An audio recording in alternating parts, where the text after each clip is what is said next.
Hello guys, welcome back to my channel. আজকে তোমাদের সামনে নিয়ে এসেছি একটা নতুন রেসিপি। প্রতিদিনের এই ডিমের রান্না খেয়ে খেয়ে যদি তোমরা একদমই ফেড আপ হয়ে থাকো, তাহলে কিন্তু এই রেসিপিটা অবশ্যই বানিয়ে নিতে পারো। সো দেখো, এই রেসিপিটা বানানোর জন্য যেটা করতে হবে, এরকম ছোট ছোট সাইজের বাটি নিয়ে নিতে হবে। এর থেকেও যদি তোমাদের বাড়িতে ছোট বাটি থাকে তাহলে সেটাও তোমরা নিয়ে নিতে পারো। বাটির মধ্যে ডিম ফাটিয়ে দিয়ে দেবে এবং প্রত্যেকটা বাটিতে এরকম পেঁয়াজ কুচি পরিমাণ মতো দিয়ে দিতে হবে, যতটা তোমরা খেতে পছন্দ করো। তারপর লঙ্কা কুচিও দিয়ে দেবে, ঝালটা তোমাদের পছন্দ মতো দিতে পারো। আমার মা এই রেসিপিটা রান্না করছে এবং আজকের একটা মজার বিষয় হচ্ছে আমার মা আর মাসি, মানে আমার মামুনি দুজনে মিলে রেসিপিটা রান্না করবে। তার মধ্যে স্বাদ অনুযায়ী লবণ দিয়ে দিতে হবে প্রত্যেকটা বাটিতে, এবং লবণ দেওয়ার পর ভালো করে এটাকে ঝাঁকানাকা করে ফাটিয়ে নিতে হবে। এই যে ফাটিয়ে নিলে যেন একদম যেই হলুদ অংশ আর সাদা অংশ একেবারে ডিমের অমলেটে যেরকম আমরা ফাটাই অমলেট করার জন্য, সেরকমভাবে পুরোপুরি মিক্স হয়ে যায়। আর নুনের পরিমাণটাও তোমরা বুঝে শুনেই দেবে। এরকমভাবে যতটা পরিমাণে ফাটানো যায় ভালো করে ফাটিয়ে নেবে।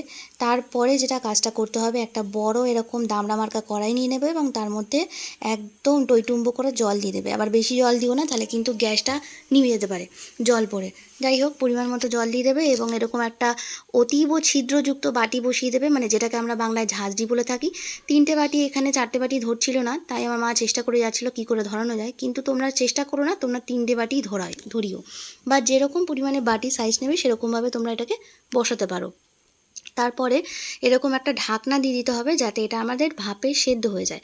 তবে সম্পূর্ণ যাতে সেদ্ধ হয়ে যায় সেই জন্য কিন্তু গ্যাসের ফ্লেমটা হাই হিটে রাখতে হবে। লো হিটে রাখলে কিন্তু গ্যাস পুড়িয়ে একেবারে গ্যাসের তছনছ হয়ে যাবে। তারপর দেখো, এরকম একটা ধারালো মার্কা ছুরি ঢুকিয়ে দেখে নেবে তোমরা কীরকমভাবে আছে, ছুরিটা পুরোপুরি পরিষ্কার বেরোচ্ছে কিনা, তাহলেই বুঝতে পারবে যে তোমাদের ডিমটা একেবারে সেদ্ধ হয়ে গেছে, মানে সরি, মুরগির ডিমটা সেদ্ধ হয়ে গেছে। তারপর এরকম করে বাটি ধরে উল্টে দিলেই একেবারে ডিমের মামলেট হয়ে পুরো বেরিয়ে চলে আসবে। এরকম একটা বাটির শেপ নিয়ে নেবে। এরপর চলে আসছি মেন রান্নায়। তার জন্য ওই কড়াটাকেই জলটা ফেলে দিয়ে আবার ভালো করে ধুয়ে নিয়ে বসিয়ে দিতে হবে এবং তার মধ্যে দিয়ে দিতে হবে পরিমাণ মতো সর্ষের তেল। হ্যাঁ, আজকে আমরা রান্নাটা সর্ষের তেলেই করব। এবং এরকমভাবে হাত দিয়ে দেখে নেবে, অবশ্যই হাতটা তেলের মধ্যে চুবি দিও না, তাহলে কিন্তু ছ্যাঁকা খাবে। তা তেলের ওপরে বা কড়ার ওপরে হাতটা ধরলেই বুঝতে পারবে তেলটা গরম হয়ে গেছে কিনা। তার মধ্যে দিয়ে দিতে হবে সরু সরু পাতলা মার্কা দীপিকা পাডুকোনের মতো তেজপাতা। তারপরে এই তেজপাতাটা যখন দেবে তেলের মধ্যে, ধুয়ে দিলে কিন্তু তেল ছিটকাবে, ধুয়ে দেওয়ার পরেও তাহলে এটাকে শুকনো করে মুছে দিতে পারো। তেজপাতাটা দিয়ে দেওয়ার পরে দেখো, তেজপাতাটা গরম হতে একটু টাইম লাগবে। তারপর এটার মধ্যে আমরা ফোড়নের পালা, ফোড়ন দিতে হবে হচ্ছে গোটা জিরে 1 চামচ ফোড়ন দিয়ে দেবে। এই গোটা জিরেটা ফোড়ন দিলে বেশ রান্নার মধ্যে বেশ সুন্দর একটা ফ্লেভার আসে, আর স্বাদটাও কিন্তু খুব ভালো হয়।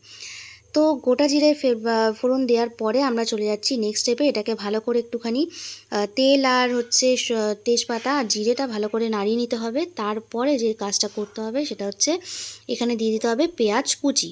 এখানে টোটাল আমরা 2টো পেঁয়াজ এরকমভাবে চপ করে কেটে রেখেছিলাম, সেরকম 2টো পেঁয়াজ। তোমরা চাইলে 3টে পেঁয়াজও দিতে পারো, তোমাদের যতটা পরিমাণ থাকবে। আমার পরিমাণটা মোটামুটি ছিল, সেই জন্য আমরা এখানে 2টো পেঁয়াজই কাজ চালিয়ে নিয়েছি। যাই হোক, পেঁয়াজটা দেওয়ার পরে এটাকে ভালো করে পিঙ্কিশ করে ভেজে নিতে হবে। আর বাটির মধ্যে যেন একটাও পেঁয়াজ না লেগে থাকে, সেই কারণে আমার মামুনি একেবারে ছেঁচে পুটে পেঁয়াজগুলো একেবারে দিয়ে দিচ্ছিলো করার মধ্যে। তোমরাও কিন্তু এরকমই কিপটোমা করে রান্না করো, তাহলে কিন্তু রান্নার স্বাদ আরও বেড়ে যায়। যাই হোক, এরকম কেটে রাখা ডুমো ডুমো করে কেটে রাখা আলু এইটার পেঁয়াজটার মধ্যে দিয়ে দিতে হবে। আলুটা দেওয়ার পরে তারপর এটাকে ভালো করে ভাজতে হবে, যাতে ভাজাটা তাড়াতাড়ি হয়ে যায়। এরকম একটা ঢাকনা দিয়ে ঢাকা চাপা দিয়ে রান্না করবেন। তারপরে ঢাকনাটা তুলে নিয়ে পরিমাণ মতো হলুদ গুঁড়ো দিয়ে আর একবার আলুটাকে একবারে গোল্ডেন করে ভেজে নিতে হবে। দেখতেই পাচ্ছেন আলুর রঙটা একেবারে সোনার মতো সোনালি হয়ে গেছে। তারপরে এখানে একটা টমেটো পেস্ট করে এরকমভাবে ওপর দিয়ে ছড়িয়ে দিতে হবে, এবং টমেটোটা পেস্ট করার পর কিন্তু টমেটোটাকে ভালো করে কষাতে হবে। তারপর আলাদা একটা এরকমভাবে বাটি নেবেন, যে বাটিতে আমরা ডিমের পোস্টটা করেছিলাম, ওই বাটির মধ্যে 4 থেকে 5টা গোটা কাঁচা লঙ্কাকে ছিঁড়ে নেবেন, আর হচ্ছে 2 চামচ আদা বাটা আর 2 চামচ হচ্ছে রসুন বাটা আর 1 চামচ জিরে গুঁড়ো দেওয়ার পরে 1 চামচ ধনে গুঁড়ো দিয়ে দেবেন। যাই হোক, এই সমস্ত মশলাগুলোকে একটা অল্প একটু জল দিয়ে ভালো করে ঘেটে নিতে হবে, মশলার একটা পেস্ট বানিয়ে নিতে হবে। এই পেস্ট দিয়ে কিন্তু দাঁত মাজা যাবে না, শুধু রান্নাই করা যাবে। যাই হোক, মশলার পেস্টটা বানিয়ে নেওয়ার পরে রান্নার মধ্যে এটাকে দিয়ে দিতে হবে, আলুর উপরে দিয়ে দিতে হবে। তারপরে এটাকে ভালো করে কষাতে হবে, একেবারে হাই হিটে, একেবারে হাই ফ্লেমে ভালো করে কষিয়ে নেবেন যতক্ষণ না একেবারে এর তেলটা বেরিয়ে আসছে। তারপরেই দেখতে পারবেন এরকম সুন্দর কালার হয়ে আসবে এবং তেলটা কিন্তু অটোমেটিক্যালি কষাতে কষাতে ছেড়ে যাবে এবং মশলার যে কাঁচা গন্ধটা আছে একেবারেই সেই কাঁচা গন্ধ পাবেন না, রান্নার আসল স্বাদ বেরিয়ে আসবে। তারপর এখানে পরিমাণ মতো জল দিয়ে দিতে হবে যাতে আলুগুলো সেদ্ধ হতে পারে, এবং আলু যদি চন্দ্রমুখী বা জ্যোতি হয় তাহলে কিন্তু সেদ্ধ হওয়ার একটুখানি ব্যাপার আছে। চন্দ্রমুখী হলে পরিমাণ মতো জল দেবেন, জ্যোতি হলে একটু বেশি জল দেবেন, কারণ জ্যোতি আলু সেদ্ধ হতে টাইম লাগে। যাই হোক, আপনারা আমার থেকে বেশি ভালো জানবেন। তারপর হচ্ছে 1 চামচ পরিমাণ মতো লবণ দিয়ে দিতে হবে, এবং হচ্ছে সবার লাস্টে যে জিনিসটা দিতে হবে সেটা হচ্ছে গরম মশলা। এইটা না হলে কিন্তু পুরো রান্নাটাই মাটি হয়ে যাবে, কারণ গরম মশলার ফ্লেভারটাই রান্নার একটা আলাদাই স্বাদ এনে দেবে।